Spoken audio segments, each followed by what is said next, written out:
Hello everyone, welcome back to the channel. जैसे कि आप सभी जानते हैं, हम इस चैनल पर पीवाईक्यूज को डिस्कस कर रहे हैं। अभी तक हमने कंज्यूमर थ्योरी के पीवाईक्यूज को डिस्कस किया है और पिछली कुछ क्लासेस से हमने प्रोड्यूसर थ्योरी के पीवाईक्यू को डिस्कस किया है। आज प्रोड्यूसर थ्योरी की लास्ट क्लास होने वाली है। अगर आपको ये कंटेंट अच्छा लगता है तो प्लीज लाइक इट, अपने दोस्तों के साथ शेयर कीजिए, चैनल को सब्सक्राइब कीजिए ताकि हमारे चैनल की रीच जो है वो ज्यादा से ज्यादा बढ़े और हम इससे भी अच्छा कंटेंट आपके लिए लेकर आ सके। देखिए, कल की क्लास में एक क्वेश्चन जो है वो मिस हो गया था, तो उस क्वेश्चन से शुरू करेंगे। Which of the following are not properties of Cobb Douglas production function. यानी कि जो कॉप डगलस प्रोडक्शन फंक्शन है, इन पांचों में से ऐसी कौन सी प्रॉपर्टी है चारों में से जो कॉप डगलस प्रोडक्शन फंक्शन की नहीं होती है, हमें वो फाइंड आउट करना है। ठीक है, कॉप डगलस प्रोडक्शन फंक्शन की जो प्रॉपर्टी नहीं है, that is going to be the right answer. Confuse नहीं होना है। वी आर लुकिंग फॉर जो प्रॉपर्टीज नहीं है, which are not properties of Cobb-Douglas production function. Cobb-Douglas production function is a homogeneous production function. Correct. Cobb-Douglas production function जो है वो homogeneous production function होता है। अब वो लीनियर होता है या फिर लीनियर नहीं होता है, वो उसकी डिग्री पर डिपेंड करता है। लेकिन Cobb-Douglas production function homogeneous production function तो डेफिनेटली होता ही है। ठीक है, क्योंकि Cobb-Douglas production function हमारा होमोजेनियस प्रोडक्शन फंक्शन होता है, तो this is the property of Cobb Douglas production function. और हमसे क्वेश्चन में क्या पूछा गया है कि जो भी कॉप डगलस प्रोडक्शन फंक्शन की प्रॉपर्टीज नहीं है उसको टिक कीजिए। और ये क्या है? ये कॉप डगलस प्रोडक्शन फंक्शन की प्रॉपर्टी है। तो हमें क्या करना है कि ये तो भाई प्रॉपर्टी है और हमें टिक करना है कि जो प्रॉपर्टीज नहीं है। So this is not going to be the right answer. हमारा जो ए ऑप्शन है, this is not going to be the right answer. तो ए जिसमें भी आ रहा है उसको कट कर दीजिए, यानी कि आपका जो फर्स्ट ऑप्शन है वो कट हो गया। ठीक है, इतने में कोई confusion? Curves representing average and marginal productivity of inputs are not downward sloping. यानी कि जो marginal product of labor, marginal product of capital, average product of labor, average product of capital, ये डाउनवर्ड स्लोपिंग नहीं होते हैं, which is not the right thing. ठीक है, corp Douglas production function के अंदर जो एवरेज और मार्जिनल प्रोडक्टिविटी होते हैं वो डाउनवर्ड स्लोपिंग होते हैं उनके curve, because of law of diminishing returns. क्योंकि हम जानते हैं एक पॉइंट के बाद they start giving negative returns. ठीक है, ये बिल्कुल सही बात लिखी गई है, लेकिन ये सही बात लिखी गई है इस कॉन्टेक्स्ट में। अगर हमसे पूछा जाता which of the following are properties of Cobb Douglas production function, तो ये क्वेश्चन क्या हो जाता? ये ऑप्शन हमारा गलत हो जाता। लेकिन हमसे पूछा गया है which of following are not properties, तो ये प्रॉपर्टी तो नहीं है, इसका मतलब बी जो है वो करेक्ट ऑप्शन हमारा है। तो बी जिसमें भी नहीं है आप उसको एलिमिनेट कर दीजिए। देखिए, डी ऑप्शन में बी ऑप्शन आपको नहीं दिखेगा, डी ऑप्शन में बी स्टेटमेंट नहीं दिखेगी। तो by the method of elimination हमने क्या किया? हमने दो ऑप्शंस को एलिमिनेट कर दिया। हमने ऑप्शन ए को एलिमिनेट कर दिया, हमने ऑप्शन डी को एलिमिनेट कर दिया। ठीक है, ऑप्शन ए और ऑप्शन डी एलिमिनेट हो गए, तो हमारे पास क्या बचा? हमारे पास बचा बी और सी। ठीक है, अब देखिए, marginal productivity of labor and capital in Cobb Douglas production function are functions of the capital labor ratio. That is correct. They are the function of capital labor ratio. ये हमारी सही बात है, और सही बात तो ऑप्शन में आएगी नहीं। क्यों? क्योंकि हमें वो बताना है जो प्रॉपर्टीज नहीं है। दिस इज द उल्टा क्वेश्चन। ठीक है, तो सी भी नहीं आएगा। तो सी किस में नहीं है? इसमें सी नहीं है, तो हमने सी को भी एलिमिनेट कर दिया। हमारा करेक्ट ऑप्शन क्या बचा? हमारे पास हमारा करेक्ट ऑप्शन बचा बी। तो करेक्ट आंसर क्या हो गया? B is the correct answer. D एक बार चेक कर लेते हैं। Isoquant of Cobb Douglas production function are positively sloped. ठीक है, अब देखिए, isoquant of Cobb Douglas production function जो है वो पॉजिटिवली स्लोप्ड होते हैं? नहीं होते हैं, they are not positively sloped. ठीक है, और यही बात लिखी गई है, which are not the properties of Cobb Douglas production function. This is the property of Cobb Douglas production function. नहीं, कॉप डगलस प्रोडक्शन फंक्शन की प्रॉपर्टी क्या होता है? When the isoquant of Cobb Douglas production function is negatively sloped. ठीक है, अगर ये मेरी नेगेटिवली स्लोप्ड है, केवल उसी केस में जो है मेरा आइसोक्वांट की ये प्रॉपर्टीज बनती है। तो डी भी करेक्ट आंसर हो जाएगा। बी और डी, दो ये जो प्रॉपर्टीज हैं बी और डी, ये हमें गलत प्रॉपर्टी दी हुई है, या फिर ये कहिए ये हमें ऑपोजिट प्रॉपर्टीज दी गई है। जो सच है, जो ट्रूथ है, उसके ऑपोजिट प्रॉपर्टी दी गई है, और हमसे पूछा भी ये गया है कि इन दोनों में से कौन सी प्रॉपर्टीज नहीं है। दैट इज वाई मेरा जो बी और डी वाला ऑप्शन है वो करेक्ट हो जाता है। नेक्स्ट क्वेश्चन, ये मैंने करा दिया था कल की क्लास में, ये भी करा दिया था। This is the next question. Arises when the firm can produce any combination of the two outputs more cheaply than could two independent firms that each produced a single output. तो ये कहना चाह रहे हैं कि ऐसी कंपनी जो एक से ज्यादा या दो आउटपुट को बनाती है और दो आउटपुट को सस्ते में बना पाती है, रेदर देन कोई अलग दो कंपनियां उस एक दो प्रोडक्ट को बनाए। जैसे कि मान लीजिए हमारे पास दो कंपनी है ए और बी, और हम पे बनाना है प्रोडक्ट ए, ठीक है, ये कंपनीज है, ठीक है, और प्रोडक्ट हमको बनाने एक्स और वाई। अगर दो कंपनी इन दो प्रोडक्ट को बनाती है, let's say company A x product को बना रही है और कंपनी बी वाई प्रोडक्ट को बना रही है, तो it will be A costly affair, ठीक है, ये क्या हो जाएगा, कॉस्टली हो जाएगा। लेकिन अगर कोई एक कंपनी इन दोनों प्रोडक्ट को बना ले, एक्स और वाई को, और वो भी चीपली बना ले, यानी कि जो दोनों फर्म्स का मिलके कॉस्ट आ रहा था उससे सस्ते में बना ले, तो उस चीज को हम क्या कहते हैं। देखिए, मैं आपको बताती हूँ प्रैक्टिकली क्वेश्चन कैसे सोल्व होता है। मैं आपको बता रही हूँ कि अगर ऐसे क्वेश्चंस एग्जाम में आएंगे तो आप एग्जाम में कैसे टैकल करोगे। मेरा पॉइंट इतना है कि इन चीजों को आप एग्जाम में कैसे टैकल करोगे, एग्जाम में कैसे करोगे, ठीक है। तो देखिए, इकोनॉमीज ऑफ स्केल क्या होता है। इकोनॉमीज ऑफ स्केल मैंने आपको कल की क्लास में भी बताया था कि जब आप अपने आउटपुट को बढ़ाते हो तो आपकी जो एवरेज कॉस्ट होती है वो कम हो जाती है, उसी को हम बोलते हैं economies of scale. Diseconomies of scale क्या होता है। डिसइकोनॉमीज ऑफ स्केल होता है कि जब आप अपना आउटपुट बढ़ाते हो तो आपकी एवरेज कॉस्ट भी साथ साथ बढ़ती है, ठीक है, दैट इज डिसइकोनॉमीज ऑफ स्केल। कल मैंने long run average cost curve कराया था। This is cost, this is output, ठीक है, this is long run average cost का। इनिशियली जब आपका आउटपुट बढ़ता है तो आपकी कॉस्ट क्या होती है, कम होती है, फिर वो एक मिनिमम पॉइंट को टच करती है, this is the minimum point. और उस पॉइंट के बाद में जैसे आप अपने आउटपुट को बढ़ाते हो तो आपकी जो कॉस्ट है वो भी साथ साथ बढ़ती जाती है, आपकी कॉस्ट साथ साथ बढ़ गई, ठीक है।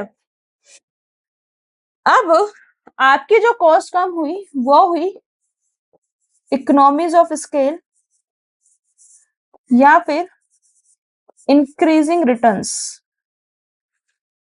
मिनिमम पॉइंट पे आप ऑपरेट करोगे तो ये होता है कांस्टेंट रिटर्न, और जब आपकी कॉस्ट बढ़ती है तो वो क्या होता है हमारा डिक्रीजिंग रिटर्न्स टू स्केल, ठीक है। तो इकोनॉमीज ऑफ स्केल और डिसइकोनॉमीज ऑफ स्केल का तो कोई लेना देना ही नहीं है, क्योंकि हम इनमें क्या बात कर रहे हैं कि जब हमारा आउटपुट बढ़ेगा तो आउटपुट बढ़ने की वजह से जो हमारी कॉस्ट है वो कैसे बढ़ेगी, कैसे रिएक्ट करेगी, ठीक है। इसके बाद में हम लर्नर कर्व्स की बात करते हैं।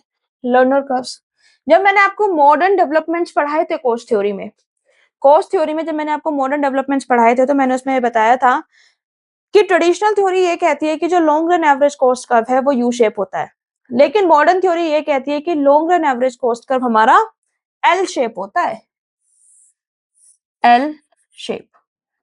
This is cost, this is aggregate output, ठीक है, and this is long run average cost curve, ठीक है।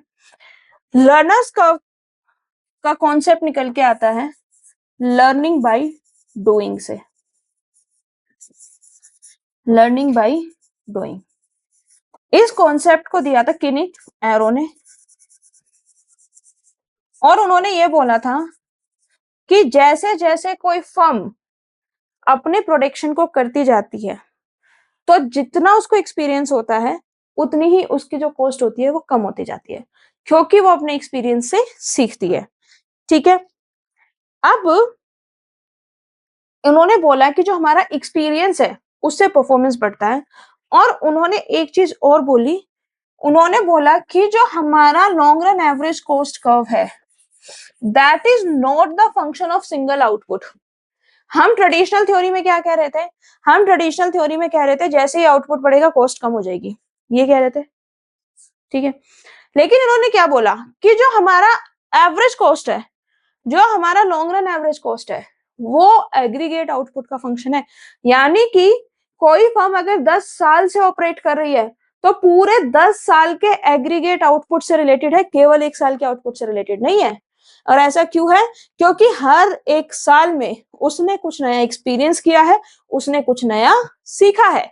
ठीक है, this is the concept of learner curves. तो हमें समझ में आ गया कि इसका ऑप्शन ना ए है, ना बी है, ना सी है। जिस साल ये क्वेश्चन एग्जाम में आया था, जिस साल ये क्वेश्चन एग्जाम में आया था उस साल इस क्वेश्चन का बहुत शोर मचा था कि ये कैसा क्वेश्चन दे दिया, हमने तो पढ़ा ही नहीं। ऑल दो जब मैंने क्लास में कराया है तो मैंने एच एल आहूजा में ये पढ़ाया था, एच एल आहूजा में ये है, economics of scope is there. ठीक है, बट हम क्या करते हैं, ओवरलुक कर जाते हैं। ठीक है, तो आपको समझ में आ गया कि ऑप्शन जो है डी करेक्ट ऑप्शन है। लेकिन इसके साथ में एक चीज और समझनी है हमको कि इकोनॉमिक्स ऑफ स्कोप होता क्या है। वो कंपनी जो एक की बजाय 2 प्रोडक्ट को बनाती है ताकि जो उसका कॉस्ट है वो कम हो सके, रेदर देन उस प्रोडक्ट को 2 डिफरेंट डिफरेंट कंपनी बनाए।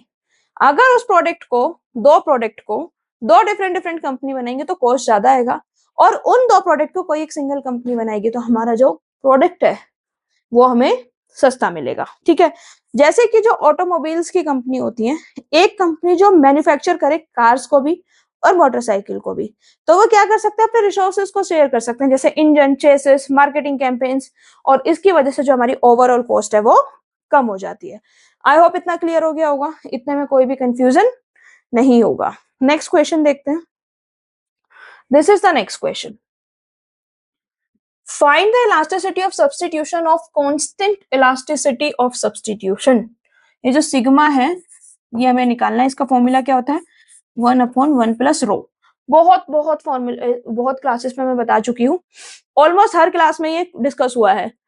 When the substitution parameter lies between 0 to infinity, ये हमारा जब सब्स्टिट्यूशन पैरामीटर 0 से इंफिनिटी के बीच में है तो हमारी कांस्टेंट इलास्टिसिटी ऑफ सब्स्टिट्यूशन या फिर सिग्मा की क्या वैल्यू होगी, ये हमको बताना है। करेक्ट। अब देखिए हमारे पास इसमें क्या है, 2 चीजें दी गई है, रो की 2 वैल्यू दी गई है, एक आपको लोअर बाउंड दिया गया है और एक आपको अपर बाउंड दिया गया है। लोअर बाउंड क्या होता है बेटा, लोअर बाउंड होता है आपकी मिनिमम वैल्यू, यानी कि फंक्शन जो है वो कितनी मिनिमम वैल्यू ले सकता है। अपर बाउंड क्या होता है, अपर बाउंड होता है हमारा मैक्सिमम वैल्यू, यानी कि जो फंक्शन है वो कितनी मैक्सिमम वैल्यू ले सकता है।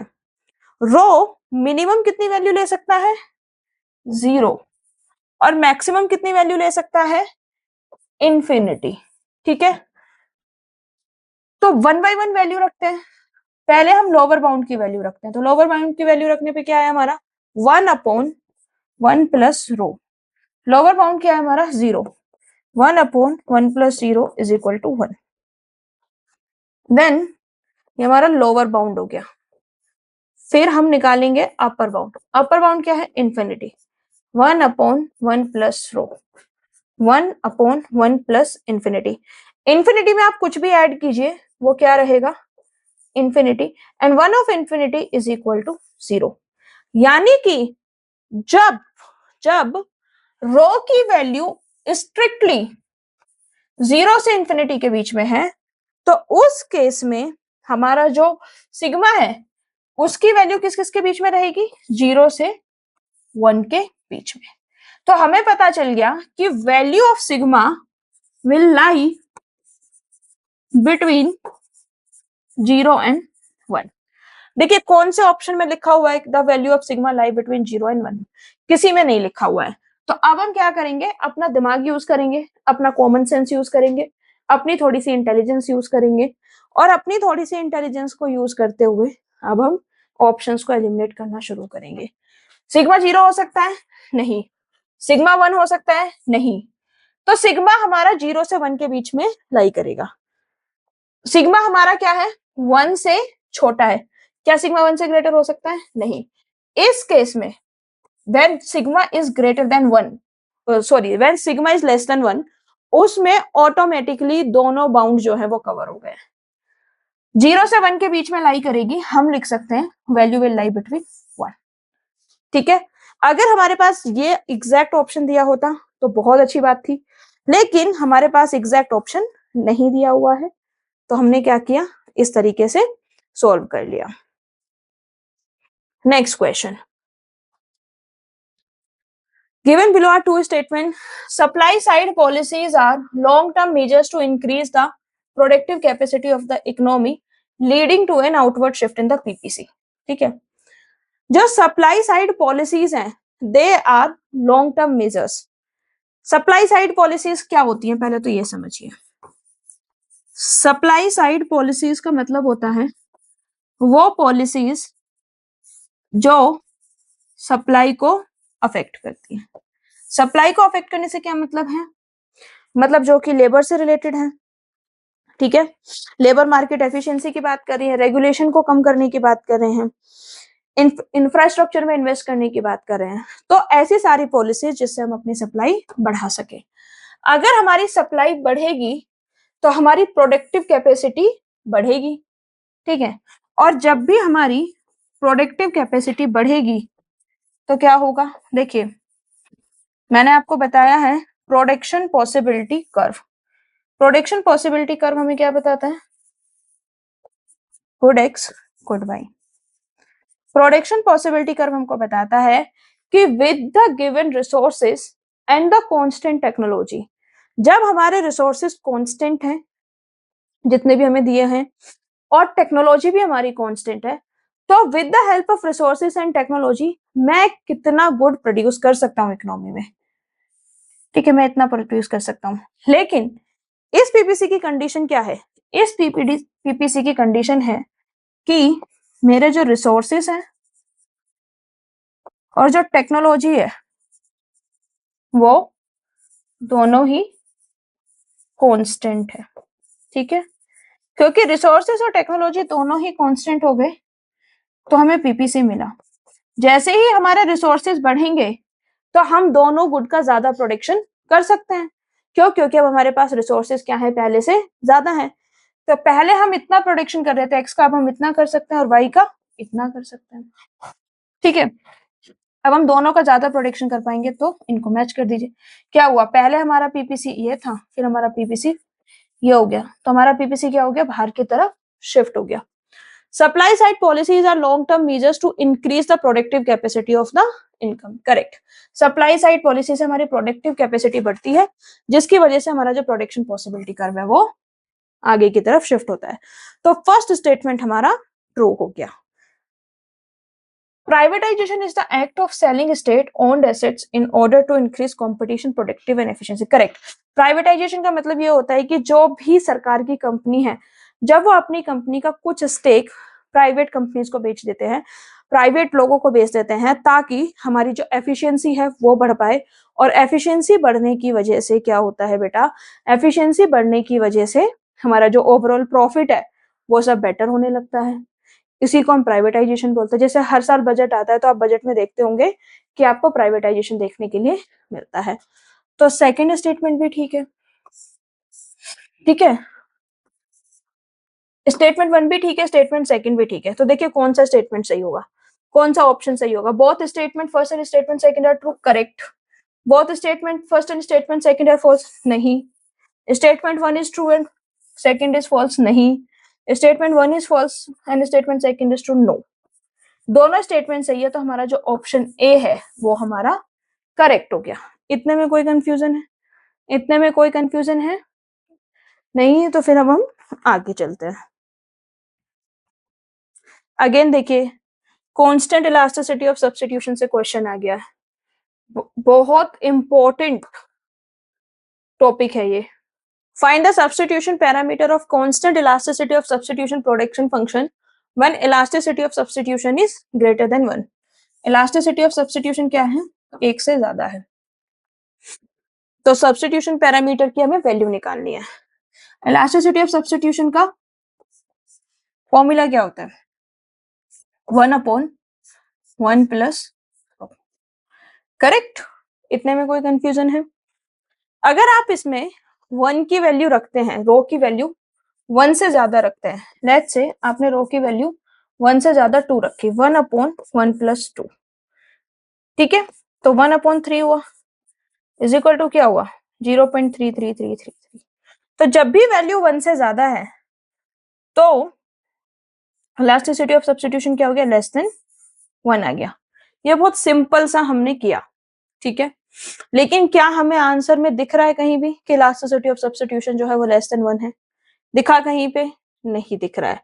तो यानी कि इसमें हमें कुछ ना कुछ मैनिपुलेशन करना पड़ेगा. यानी कि अब इस क्वेश्चन को हम लॉजिक से सोल्व करेंगे, क्योंकि करेक्ट फॉर्मूले से सोल्व नहीं हो रहा है. फॉर्मूला क्या है? Sigma is equal to 1/1 plus rho. Cross multiply कर दीजिए, sigma into 1/, plus rho is equal to 1. इतने में कोई कंफ्यूजन है? Now 1 plus rho is equal to 1/सिग्मा. ठीक है, इतने में कोई कंफ्यूजन है? नाउ देखिए क्या कंडीशन है? Sigma is greater then 1. अगर हमारा सिग्मा ग्रेटर देन 1 है तो 1 प्लस रो की वैल्यू क्या होगी? अगेन यहाँ पे देखिए, रख के देख लेते हैं ना, 1/4. ठीक है, सिग्मा की वैल्यू हमने ग्रेटर देन 1 4 रख ली, तो क्या आंसर आएगा हमारा? 0.025. यानी कि जब भी हमारा सिग्मा ग्रेटर देन 1 है तो 1 प्लस रो की वैल्यू क्या आएगी? 1 प्लस रो की वैल्यू 0.25 आएगी. करेक्ट. इतने में कोई कंफ्यूजन? अब सिग्मा की जो वैल्यू है वो ग्रेटर देन 1 है, तो जब हमारे डिनोमिनेटर की वैल्यू ग्रेटर देन 1 होती है तो ये पूरा फ्रैक्शन क्या हो गया हमारा? Less than 1. तो 1/सिग्मा क्या हो गया? Less than 1. अब हमें इस इक्वेशन से 1 plus rho is equal to 1/सिग्मा, वैल्यू तो हमें अल्टीमेटली रो की निकालनी है ना, तो रो इज इक्वल टू 1/सिग्मा minus 1. Rho is equal to 1/सिग्मा क्या आ गया मेरा? 1/सिग्मा मेरा आ गया less than 1. This is the fraction less than 1. ठीक है, -1. यानी कि मेरे रो की वैल्यू क्या आई है? मेरे रो की वैल्यू आई है फ्रैक्शन लेस देन 1 -1. यानी कि पहली बात तो मेरा जो रो है वो नेगेटिव होगा. ठीक है, नेगेटिव क्यों होगा? क्योंकि लेस देन 1 है. 0.4 में से मैं -1 करूंगी तो 0.6 आएगा, वो भी माइनस का. ठीक है, क्योंकि 1 बड़ा है और हम उसमें से सब्ट्रैक्ट कर रहे हैं. दूसरा, एक तो समझ में आ गया कि मेरा जो रो है वो नेगेटिव होगा, और दूसरा वो हमेशा 1 से कम होगा एंड लेस देन 1. यानी कि क्या कंडीशन समझ में आई? कि हमारा rho will be negative and less than 1. तो रो नेगेटिव मतलब क्लियर हो गया होगा ना कि ऐसे मैंने क्यों बताया कि रो नेगेटिव क्यों है और हमेशा 1 से कम क्यों आएगा, वो इसी फॉर्मूले की वजह से. ठीक है, तो नेगेटिव मतलब रो की जो वैल्यू है उसका लोअर बाउंड क्या रहेगा? उसकी वैल्यू हमेशा 0 से कम रहेगी. ठीक है, नेगेटिव. Less than 1। ठीक है, अब आप मुझे एक बात बताइए कि ये लेस देन 1 होगा या फिर लेस देन -1 होगा, आप मुझे बताइए। बिकॉज बिकॉज ये फ्रैक्शन हमारा लेस देन 1 आया तो लोअर बाउंड हमारा नेगेटिव आ गया। अब हम यहाँ पे अगर कोई भी वैल्यू रखेंगे और उसको सब्ट्रैक्ट करेंगे then answer would be less than -1। तो p is rho is equal to 0 नहीं है, रो इज इक्वल टू 1 नहीं है, क्या इंफिनिटी तक पहुंचेगा? नहीं पहुंचेगा, इंफिनिटी तक पहुंचेगा ही नहीं। तो हमारा ऑप्शन क्या बचा? Option C. देखिए ये जो क्वेश्चन है ना, ये काफी हद तक ना आप अपनी लॉजिकल रीजनिंग से भी कर सकते हो। आप यहां तक पहुंच गए और आपको पता है कि जो हमारा रो है उसकी कोई ना कोई हमेशा फिक्स्ड वैल्यू आएगी। अगर फिक्स्ड वैल्यू आएगी तो इन्फिनिटी का काम खत्म हो गया। अगर फिक्स वैल्यू आएगी तो फिक्स वैल्यू मैंने कैलकुलेट किया ना, वो 1 के इक्वल है ना वो रो के इक्वल है, तो बचा हुआ ऑप्शन क्या हुआ? सी हुआ। अगर आप इसको कैलकुलेट करना चाहें तो इस तरीके से कैलकुलेट कर सकते हैं। नेक्स्ट क्वेश्चन देखते हैं।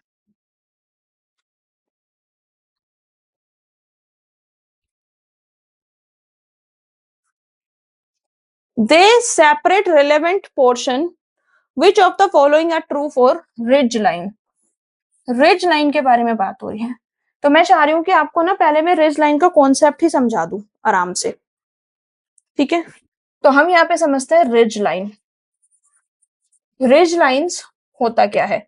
देखिए बहुत सिंपल सी बात है, जो रिज लाइन होती है that is that portion of the production जहां पे जो प्रोड्यूसर है अगर प्रोड्यूस करता है तो उसको प्रॉफिट होता है। That is also known as the economic region of production. ठीक है, इस तरीके से हम उसको डायग्राम पे शो करते हैं। एक्स एक्सिस पे हम लेबर रखते हैं और वाई एक्सिस पे हम कैपिटल रखते हैं। एक्स एक्सिस पे क्या होगी? लेबर होगी। ठीक है,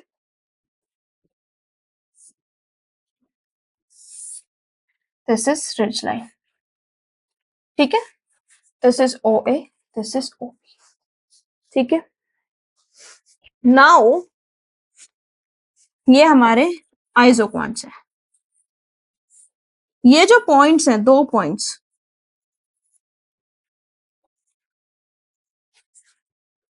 ये जो 2 पॉइंट्स हैं, अगर हम इन पॉइंट्स के बियॉन्ड बात करते हैं तो हमारा जो आइसो क्वांट का स्लोप है वो पॉजिटिव हो जाता है। जैसे कि अगर हम इसको ना ऐसे कर दीजिए,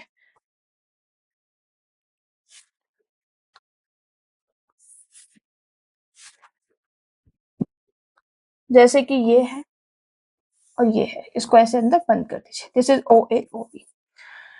तो ओ ए के बियॉन्ड बात करें, ओ ए से ऊपर वाले पॉइंट की बात करें, अबव ओ ए, या फिर हम ओ बी से नीचे की बात करें एंड बिलो ओ बी, इन दोनों ही कंडीशन में क्या होता है?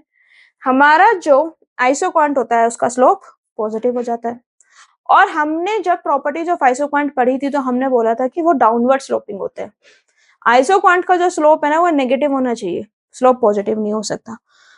तो ये जो लाइन है जिसके बियॉन्ड हमारा आइसोक्वांट का स्लोप जो है वो पॉजिटिव हो गया, अगर उसके बियॉन्ड आइसोक्वांट का स्लोप मेरा पॉजिटिव हो जाता है तो इसका मतलब ये है कि उसके बियॉन्ड प्रोडिक्शन करना मेरे लिए फिजिबल नहीं है, मेरे को उसके बियॉन्ड प्रोडिक्शन नहीं करना चाहिए। बिल्कुल सही बात है। तो क्या हम कह सकते हैं कि ओ ए और ओ बी ने एक ऐसी बाउंड्री बना दी है जिसके बियॉन्ड आपको प्रोडिक्शन नहीं करना चाहिए? किसी भी प्रोड्यूसर को इन बाउंड्री के विद इन ही क्या करना चाहिए? प्रोडिक्शन करना चाहिए। ठीक है, इसीलिए जो ओ ए और ओ बी है इनको हम रिज लाइन बोलते हैं, जो कि एक ऐसे रीजन को बाउंड करती हैं। इन रीजन के बीच में जो मार्जिनल प्रोडक्ट होता है फैक्टर्स का वो पॉजिटिव होता है। इनके बीच में मार्जिनल प्रोडक्ट ऑफ लेबर भी पॉजिटिव है और मार्जिनल प्रोडक्ट ऑफ कैपिटल भी पॉजिटिव है। लेकिन जैसे ही आप इसके बियॉन्ड जाने लगते हो, ठीक है, इस लाइन से बियॉन्ड जाओगे, बियॉन्ड ओ ए या ओ बी, आपका या तो marginal product of labour negative हो जाएगा या फिर आपका marginal product of capital negative हो जाएगा। दोनों में से कोई एक आपका नेगेटिव हो जाएगा। इतने में कोई कंफ्यूजन है? ठीक है, तो जो हमारी रेज लाइन ओ ए है, इस पे मार्जिनल प्रोडक्ट ऑफ कैपिटल 0 होता है और इसके beyond marginal product of capital हमारा नेगेटिव हो जाता है। और ये जो हमारी ओबी लाइन है, इस पे हमारा मार्जिनल प्रोडक्ट ऑफ लेबर 0 होता है और इसके beyond marginal product of labour negative हो जाता है। ठीक है, इतनी सारी इंफॉर्मेशन को ध्यान में रखते हुए अब हम उस क्वेश्चन को डील करते हैं। अब हम देखते हैं उस क्वेश्चन को। This is the question. They separate the relevant from the irrelevant portion of the isoquant. बिल्कुल सही बात है, वो हमें ये बताती है रेजलाइन कि आइसोक्वांट के कौन से पोर्शन पे हमको प्रोडिक्शन करना चाहिए और कौन से पोर्शन पे हमको प्रोडिक्शन नहीं करना चाहिए। बिल्कुल करेक्ट बात है, इसमें कोई भी कंफ्यूजन नहीं होना चाहिए। Along the ridge line, the slope of the isoquant is either 0 और infinity. करेक्ट। मैंने आपको क्या बताया कि जो रिज लाइन होता है उस पे या तो किसी का जो मार्जिनल प्रोडक्ट है, मतलब जो स्लोप है, वो या तो 0 हो जाता है या इन्फिनिटी हो जाता है। यानी कि रिज लाइन पे एक इनपुट को हम बहुत कम यूज कर रहे होते हैं और दूसरे इनपुट को हम बहुत ज्यादा यूज कर रहे होते हैं, और इसकी वजह से क्या होता है, हमारा जो इक्विलिब्रियम का बैलेंस है वो बिगड़ जाता है। The relevant segment of the isoquant enclosed pertains to the stage second of production for labor and capital. Correct. जो आइसोक्वांट बनाते हैं, मतलब जो रिज लाइन आइसोक्वांट के पोर्शंस को कनेक्ट करती है, उसके बीच में कवर करती है, ऐसा माना जाता है कि जो रिज लाइन होता है वो बाउंड्री होती है between the stage one. Stage one में क्या होता है, जहां पे हमारे दोनों इनपुट्स लेबर और कैपिटल हम उनको अपने मैक्सिमम लेवल से, उनके ऑप्टिमम लेवल से कम यूज कर रहे होते हैं। और स्टेज सेकंड जहां पे हमारे जो इनपुट्स है वो ज्यादा बैलेंस्ड मैनर में हम उनको यूज कर रहे होते हैं, और जो हमारे मार्जिनल प्रोडक्ट होते हैं वो पॉजिटिव होते हैं बट डिमिनिशिंग होता है। तो कहीं ना कहीं ridge line lies between the stage 1 and stage 2। So this option is correct. Producer will never want to operate outside the region enclosed within the region. Correct. अगर आप उसके आउटसाइड वो करोगे प्रोडक्शन, तो कोई ना कोई एक मार्जिनल प्रोडक्ट आपका पॉजिटिव होगा, which will not be a nice condition to operate in. The marginal product of both labor inputs labor and capital positive but declines for the portion of the isoquant within the correct। हमारा marginal product जो होता है labour और capital दोनों का positive होता है, लेकिन वो डिक्लाइन भी टाइम के साथ करता है। तो सारे ही ऑप्शन करेक्ट हैं। तो option A B C D E चारों ऑप्शन डी में दिए हुए हैं, दैट इज वाई हमारा जो ऑप्शन डी है वो करेक्ट हो गया। Next question, this is the next question.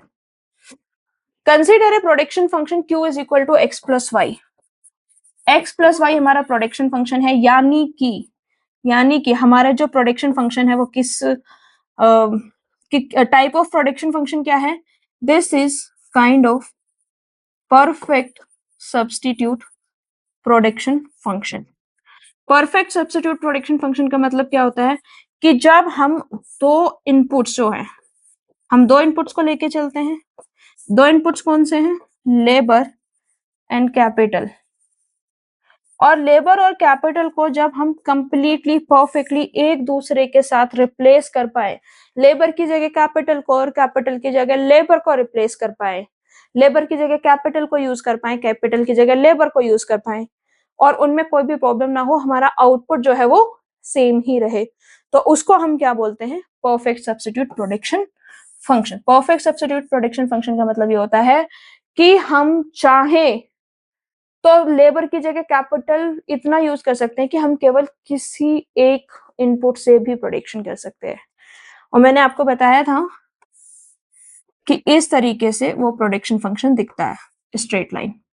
आगे बढ़ते हैं। Where x and y are to inputs. Correct. इसमें एक्स और वाई जो हमारे दो इनपुट्स हैं। If the respective input prices R W x and W Y. अगर हमारे प्राइसेस डब्ल्यू एक्स और डब्ल्यू वाई हैं, and assume wx is greater than wy। हमारा जो wx है that is greater than wy। wx wy से ज्यादा है, इस चीज का क्या मतलब है, इस चीज का मतलब है कि प्राइस ऑफ गुड x, क्या मतलब है, price of good x is greater than price of good y, ठीक है, price of good x is greater than price of good y, correct. अब गुड एक्स का प्राइस ज्यादा है और गुड वाई का प्राइस कम है, और दोनों क्या है, x and y are substitute, यानी कि एक्स की जगह हम परफेक्टली वाई को यूज कर सकते हैं। अगर एक्स महंगा है तो हम क्या कर सकते हैं, वाई को यूज कर सकते हैं। एक्स महंगा है तो हम क्या करेंगे, एक्स को रिप्लेस कर देंगे कंप्लीटली वाई से। तो हमारा जो कॉस्ट फंक्शन होगा उसमें क्या होगा, आप मुझे बताइए, what will be the cost function, what will be the cost function. देखिए इसमें जो दो ऑप्शन है ना वो एक जैसे दिए हुए हैं, W x Q and this is W Y Q, ठीक है। तो हमारा जो कॉस्ट फंक्शन होगा वो होगा डब्ल्यू बाई क्यू, और डब्ल्यू बाई क्यू क्यों होगा, क्योंकि जो हमारा गुड वाई है, प्राइस ऑफ गुड वाई है वो कम है, जो हम इनपुट वाई यूज कर रहे हैं उसका प्राइस कम है, और क्योंकि हमारे इनपुट का प्राइस कम है तो हम केवल उसी को यूज करेंगे, ठीक है। Next question, this is the next question. Suppose a cost function of producing Q level of output in where CWR, cost is the function of wage rate, rental interest, and this much level of output we can produce is equal to this. This is the cost function. WRQ is equal to Q W by alpha plus R by beta, where W and R are the wage cost and rental cost of two inputs, capital and labor. What would be the production function? हमको production function निकालना है। देखिए cost function से production function निकालने के लिए, cost function से production function निकालने के लिए हमारे पास बहुत सारे फॉर्मूलेज हैं, बहुत सारी टेक्निक्स हैं, बट एग्जाम में हमारे पास इतना टाइम नहीं होता है कि हम उन फॉर्मूलेज और टेक्निक्स को इस्तेमाल कर पाए। तो अब हम क्या करेंगे, हम लगाएंगे इसमें अपना दिमाग और शॉर्टकट, ठीक है। तो दिस इज सी डब्ल्यू r q is equal to q, cost function की मैं क्या करूंगी, सबसे पहले क्यू के अंदर मल्टीप्लाई कर दूंगी, तो क्यू डब्ल्यू upon alpha plus q r divide by b. क्योंकि मेरा कॉस्ट फंक्शन लीनियर है तो मुझे इससे एक चीज समझ में आ गई कि जो मेरा प्रोडक्शन फंक्शन है वो भी लीनियर होगा, ठीक है। प्रोडक्शन फंक्शन लीनियर होगा यानी कि प्रोडक्शन फंक्शन की कोई भी पावर नहीं होगी। देखिए किस किस में पावर है, के अल्फा प्लस बीटा पावर है, ये कॉब डगलस प्रोडक्शन फंक्शन है इसमें भी पावर है। तो हमने क्या किया, जिनकी पावर थी उनको एलिमिनेट कर दिया। एलिमिनेट हमने क्यों कर दिया, why we have eliminated this, we have eliminated this because क्योंकि हमारा जो कॉस्ट फंक्शन है वो लीनियर है, ठीक है। अब इसका मतलब यह है कि ये एक specific form of production function को बताता है, यानी कि एक specific form of production function होगा उसी का इस तरीके का जो कॉस्ट फंक्शन है वो निकल के आ सकता है। अब देखिए ऑप्शन बी एलिमिनेट हो गया, ऑप्शन डी एलिमिनेट हो गया, ऑप्शन सी क्या है, option c is equal to q minimum alpha beta की। ये जो है ये हमारा परफेक्ट कॉम्प्लीमेंट्री जब इनपुट्स होते हैं वो वाला प्रोडक्शन फंक्शन है, और जब भी हमारा जो कॉस्ट फंक्शन प्रोडक्शन फंक्शन है वो परफेक्ट कॉम्प्लीमेंट्री होता है तो उसका कॉस्ट फंक्शन ऐसा नहीं होता है, उसका कॉस्ट फंक्शन निकाल पाना थोड़ा अलग, उसमें हम ऑप्टिमाइजेशन नहीं कर सकते, करेक्ट। तो ऑप्शन क्या बचा, ऑप्शन ए, यानी कि हमारा जो प्रोडक्शन फंक्शन है वो परफेक्ट सब्स्टिट्यूट टाइप का प्रोडक्शन फंक्शन है जिससे हमने ये निकाला है। आप चाहें तो इसको निकाल के चेक भी कर सकते हैं, q is equal to alpha k plus beta l, cost हमारा डब्ल्यू एल प्लस आर के, इसको इसके रेस्पेक्ट में मिनिमाइज कर लीजिए, वैल्यू आपका बिल्कुल सेम आ जाएगा, ठीक है। इतने में कोई कंफ्यूजन, लेकिन हमारा जो टारगेट है वो ये है कि हम अपने लॉजिक्स लगा के शॉर्टकट्स लगा के क्वेश्चंस को जल्द से जल्द एग्जाम में सॉल्व कर पाए। Next question is this, if the average revenue function is this, average revenue function क्या है, average revenue function is equal to 10 plus 5q minus q square, then the marginal revenue function, marginal revenue function कैसा होगा। तो क्या करना है, पहले मुझे मार्जिनल रेवेन्यू फंक्शन निकालना है। तो एवरेज रेवेन्यू से मैं क्या करूंगी, पहले टोटल रेवेन्यू निकालूंगी। कैसे निकलेगा, total revenue is equal to average revenue into q. 10 plus 5Q minus q square into q is equal to 10Q plus 5Q square minus q cube. Marginal revenue निकालिए। कैसे निकालेंगे, टोटल रेवेन्यू को derivate करेंगे with respect to q. Derivate of total revenue with respect to q is equal to 10 plus 5 दूनी 10Q minus 3Q square. मैं इसको rearrange करके लिख सकती हूँ, minus 3Q square plus 10Q plus 10। तो एक चीज तो क्लियर हो गई, क्योंकि हमारा ये क्या है, क्वाड्रेटिक फंक्शन है। ठीक है, क्वाड्रेटिक फंक्शन की जो शेप होती है वो क्या होती है, पैराबोला वाली शेप होती है क्वाड्रेटिक फंक्शन की। ठीक है, तो हमें इतना समझ में आ गया, कि ये क्वाड्रेटिक फंक्शन है और पैराबोला शेप का है। अब हमें ये पता करना है कि ये कॉनकेव है या कॉन्वेक्स है।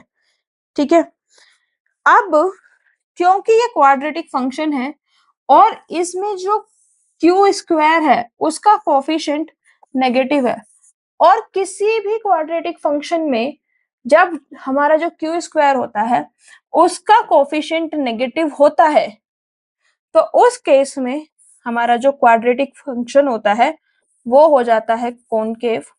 और इसमें जो पैराबोला होता है वो स्लोप डाउनवर्ड्स होता है। पैराबोला जो है ना वो नीचे की तरफ खुलता है। It is the shape, this is the shape. ठीक है, तो हमारा मार्जिनल रेवेन्यू फंक्शन क्या हो गया, कॉनकेव हो गया। सो marginal revenue function is the concave function. हमारा जो करेक्ट आंसर है वो क्या आ गया, 22 आ गया।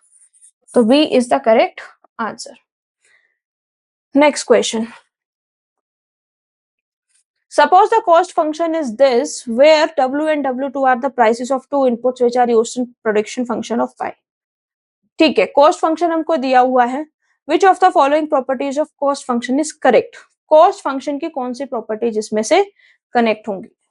तो cost function is monotone concave and continuous function, पहला ऑप्शन हमारा ये है।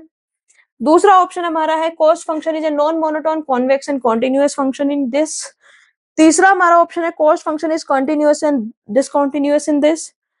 Cost function is continuous function and homogeneous function in this. तो बेसिकली हमको चार प्रॉपर्टी चेक करनी है। पहली प्रॉपर्टी जो हमको चेक करनी है कि ये जो फंक्शन है वो मोनोटोन है या नहीं। फिर हमको चेक करना है कि ये फंक्शन कॉनकेव है या नहीं। फिर हमको चेक करना है कि ये फंक्शन कंटिन्यूअस है या नहीं। और उसके बाद में हमको चेक करना है कि ये जो फंक्शन है ये होमोजीनियस है या नहीं।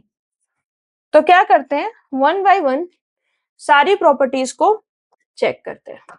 हमारा कॉस्ट फंक्शन क्या है, हमारा कॉस्ट फंक्शन है C W1 W2 Y is equal to, what is the cost function, Y W1 plus W1 W2 under root plus W2, ये हमारा कॉस्ट फंक्शन है। तो सबसे पहले हमें मोनोटोनिसिटी के लिए चेक करना है। मोनोटोनिक फंक्शन क्या होते हैं, मोनोटोनिक फंक्शन वो होते हैं जो हमेशा एक ही डायरेक्शन में बढ़ते हैं। अगर वो इंक्रीज हो रहे हैं तो वो इंक्रीज ही होंगे, अगर वो डिक्रीज हो रहे हैं तो वो डिक्रीज ही होंगे। ठीक है, तो हमें ये देखना है कि W1 और W2 बढ़ने की वजह से क्या हमारा कॉस्ट बढ़ेगा या हमारा कॉस्ट नहीं बढ़ेगा। देखिए, जब भी हमारा W1 बढ़ेगा और W2 बढ़ेगा तो हमारा कॉस्ट भी बढ़ेगा ही बढ़ेगा। क्यों, यहाँ पे कोई भी नेगेटिव का वैल्यू नहीं है, कुछ भी सब्ट्रैक्ट नहीं हो रहा है। हमारा W1 बढ़ा W2 बढ़ा तो कुछ वैल्यू बढ़ा, और फिर साथ में अंडर रूट W1 W2, यानी कि ये जो फंक्शन है ये थ्रू आउट हमारा क्या होगा, इंक्रीज ही होगा। थ्रू आउट ये फंक्शन इंक्रीज होगा, इसमें कुछ भी डिक्रीज नहीं होगा। इसीलिए जो कॉस्ट फंक्शन है वो हमारा क्या हो जाएगा, इंक्रीजिंग हो जाएगा बोथ W1 एंड W2 में। दूसरा हमको चेक करना है कॉनकेविटी या कॉन्वेक्सिटी। अब आप जानते हो कॉनकेविटी या कॉन्वेक्सिटी तो आप सेकंड ऑर्डर डेरिवेटिव से ही चेक कर सकते हो। तो आपको क्या करना पड़ेगा, W1 के रेस्पेक्ट में और W2 के रेस्पेक्ट में, दोनों के रेस्पेक्ट में डबल डेरिवेटिव करना पड़ेगा। तो सबसे पहले सिंगल डेरिवेटिव करते हैं, del c derivate with respect to W1। ठीक है, जब आप W1 के रेस्पेक्ट में डेरिवेट करेंगे तो ये क्या हो जाएगा, सबसे पहले तो y आ गया कॉमन, ये क्या हो जाएगा 1 plus under root W1 W2 को डेरिवेट करेंगे तो क्या आएगा 1/2 अंडर रूट W1 W2, और ये जो है फिर हम W1 W2 को डेरिवेट करेंगे तो ये क्या आ जाएगा W2 प्लस W2 हमारा क्या हो जाएगा 0 हो जाएगा। अगर आप इसको देखें तो क्या हुआ y1 plus W2 by 2 under root W1 W2। ठीक है, अब हमें क्या करना है, क्योंकि कॉन्केविटी और कॉन्वेक्सिटी हमें सेकंड ऑर्डर डेरिवेटिव से पता चलती है, तो उसका सेकंड ऑर्डर डेरिवेटिव निकालिए, डी स्क्वायर W1 का स्क्वायर। y का हम क्या करेंगे, y हमारा एज इट इज रहेगा, 1 क्या हो जाएगा हमारा 0 हो जाएगा। क्यों हो जाएगा 0, क्योंकि कांस्टेंट है। 1/2 अब हमें किसको डेरिवेट करना है, हमको डेरिवेट करना है W2 divide by 2 under root W1 W2, जिसको हम ऐसे भी लिख सकते हैं W2 into 1/2 under root W1 W2। तो 1/2 अंडर रूट 1 ऐसे, ठीक है। तो फिर से डेरिवेट कर दीजिए W2 divide by 2 into 1/√1 W1 W2 को करेंगे क्या होगा 1/2 again under root W1 W2। इतने में कोई कंफ्यूजन है, इतने में कोई कंफ्यूजन है, ठीक है। तो हमारा क्या हो गया, हमारा इसको जब हम डेरिवेट करेंगे तो हमारा क्या आएगा, हमारा आएगा y minus 1/4 under root W1 W2, क्योंकि W2 इस बार कांस्टेंट है, W2 बाहर आ गया कांस्टेंट हो गया तो वो क्या हो गया 1। ठीक है, हम इसको ऐसे लिख सकते हैं W2 इंटू 1/2, W2 कांस्टेंट हो गया, ये 1 हो गया, और 1/2 में हमारी इस बार के डेरिवेट करके क्या आ गया 1/4। तो क्या आया हमारा minus y divide by 4 under root W1 W2। क्योंकि हमारा जो सेकंड ऑर्डर डेरिवेटिव है नेगेटिव आया है, और जब भी हमारा सेकंड ऑर्डर डेरिवेटिव जो है वो नेगेटिव आएगा तो हमारा जो फंक्शन है वो क्या हो जाएगा कॉनकेव हो जाएगा। बिल्कुल सेम जब आप इसको W2 के रेस्पेक्ट में डेरिवेट करोगे तो सेम आएगा। ठीक है, आप डेरिवेट कर देना, सेम पैटर्न पे आप डेरिवेट करेंगे। वो जब आप डेरिवेट करेंगे तो क्या आएगा minus y divide by 4 under root W1 W2, because this is the symmetrical cost function. ये हमारा सिमेट्रिकल कॉस्ट फंक्शन है, दैट इज वाई दोनों का जो पार्शियल डेरिवेटिव है वो हमारा सेम आएगा। तो हमें ये पता चल गया कि दोनों के जो पार्शियल डेरिवेटिव है वो नेगेटिव है, that is y function will be concave. Third हमें चेक करना है कि कॉन्टिन्यूअस है या नहीं। तो देखिए y w is equal to y linear function है, लीनियर फंक्शन हमेशा कॉन्टिन्यूअस होता है। W1 कॉन्टिन्यूअस फंक्शन है, linear function W2 continuous function है, under root W1 W2 under root का फंक्शन है, कॉन्टिन्यूअस फंक्शन होता है ये भी। और ये जो फंक्शन कॉन्टिन्यूअस है and this is the addition of continuous function, अगर हम 4 डिफरेंट कॉन्टिन्यूअस फंक्शन को ऐड करते हैं तो अल्टीमेटली जो हमारा फंक्शन है वो भी कंटिन्यूअस होता है, तो फंक्शन कॉन्टिन्यूअस भी है। अब हमें होमोजीनिटी के लिए चेक करना है कि जो फंक्शन है वो होमोजीनियस है या नहीं। तो सबको किससे कर दीजिए, टी से बढ़ा दीजिए, c t W1 t WT t y, ठीक है, is equal to t y t W1 plus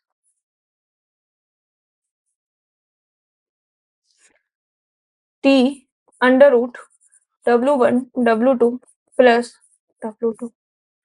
जब हम इसको लिखेंगे तो टी कॉमन ले सकते हैं। देखिए हमें इनपुट्स बढ़ाने हैं तो हमने W1 और WT बढ़ाए हैं, टी सब में है तो टी हमने कॉमन लिया, और टी कॉमन लेने के बाद भी क्या बचा W1 plus under root W12 plus WT, TY into W1 plus under root W1 W2 plus, मैं इसको लिख सकती हूँ T into, this is again the cost function W2 ठीक है। तो हमने क्या किया, जब हमने अपने इनपुट्स को एक प्रोपोर्शन में बढ़ाया, तो उस प्रोपोर्शन में बढ़ाने के बाद भी हमारा जो प्रोडक्शन फंक्शन है वो हमें मिल गया, और हमारे जो वैल्यू है वो उसी फंक्शन से बढ़ गई, टी से बढ़ गई, ठीक है। और इसकी पावर कितनी है 1, तो डिग्री कितनी है इसकी 1। क्वेश्चन पे चलते हैं, चले, this is the question.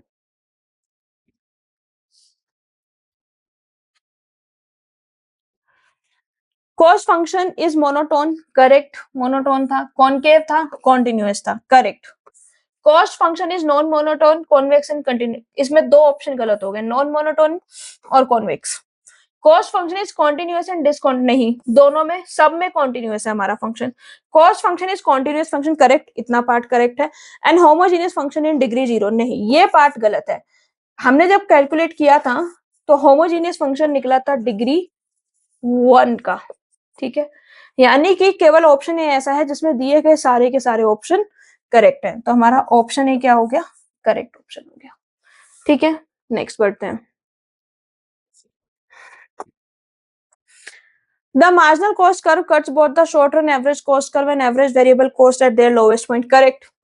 Marginal cost जो होता है वो दोनों को नीचे से कट करता है और उनको मिनिमम पॉइंट पे कट करता हुआ आता है।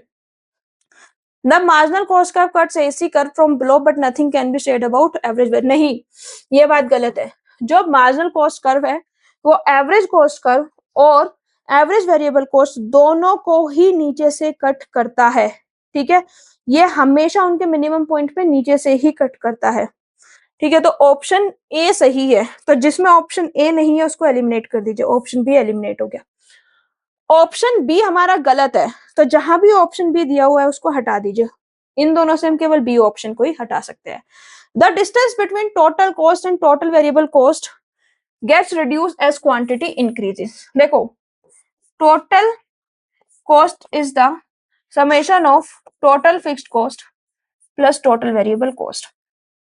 मुझे क्या देखना है, distance between total cost and total variable cost, तो total cost minus total variable cost, तभी तो हम डिस्टेंस निकाल पाएंगे, is equal to the total fixed cost.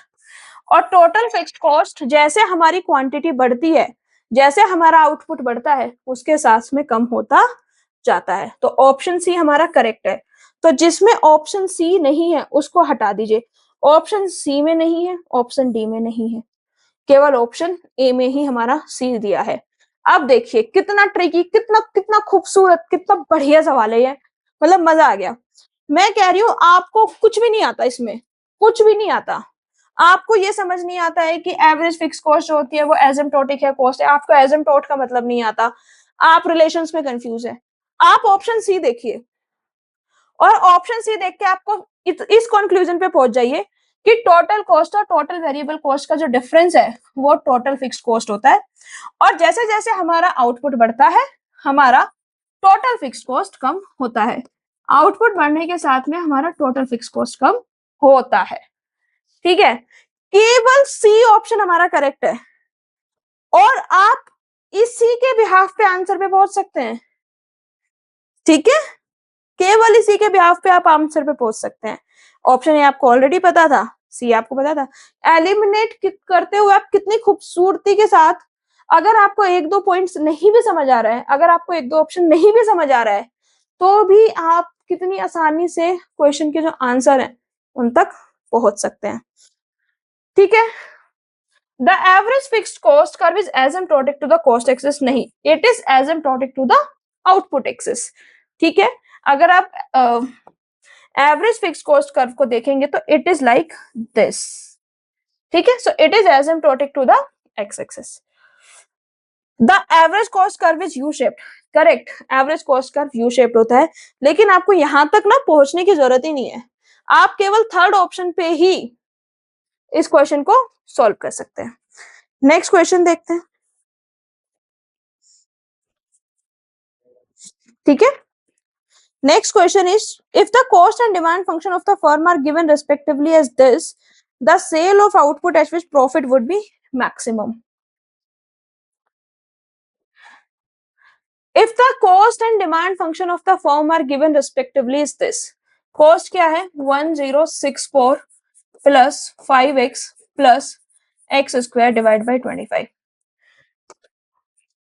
P क्या है demand function 157 minus 3x. Then the sale of output at which profit would be maximization. हमें output निकालना है, वो आउटपुट जिस पे हमारा जो प्रॉफिट है वो मैक्सिमम हो रहा हो.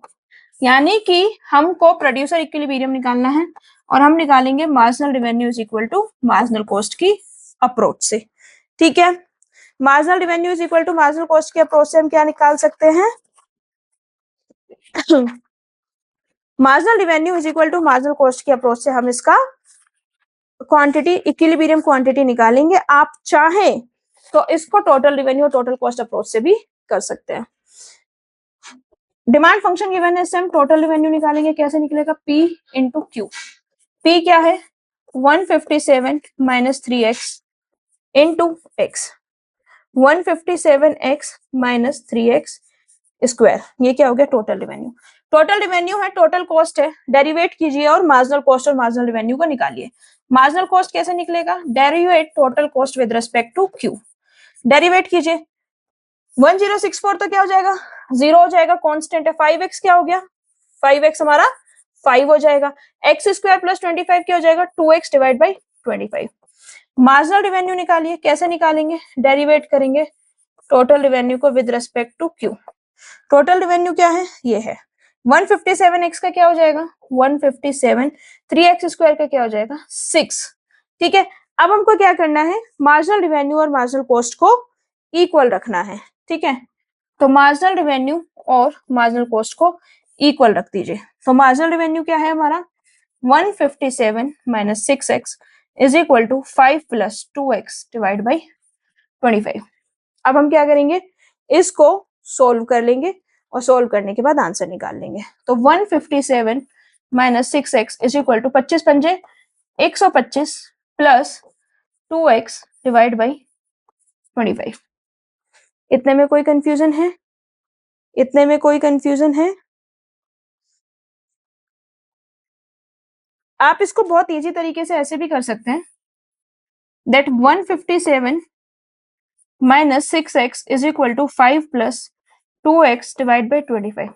xx वाली जो टर्म है ना उनको एक साथ ले आइए तो थोड़ा इजी हो जाएगा. तो 157 5 इधर है minus 5 is equal to 2x divide by 25 plus 6x. 157 minus 5 करेंगे तो इसमें क्या हो गया आपका 152 इज इक्वल टू 25 का 150. 2x प्लस 150 कितना हो गया, कितना हो गया बेटा 150 प्लस 2 152x डिवाइड बाई 25. ये हमारा आंसर आ गया. ये अब तक हो गया. क्रॉस मल्टीप्लाई कर दीजिए, यहाँ पे कर देती हूँ मैं 152 into 25 is equal to 152x. 152 की अगर आप 25 में मल्टीप्लाई करेंगे it will come out to be 3800 is equal to 152x. x की वैल्यू यहाँ से 25 आ गई. तो किस में x की वैल्यू 25 है, इसमें x की वैल्यू 25 है and option c is the correct answer. ठीक है, आई होप इतने में कोई भी कंफ्यूजन आपको नहीं होगा.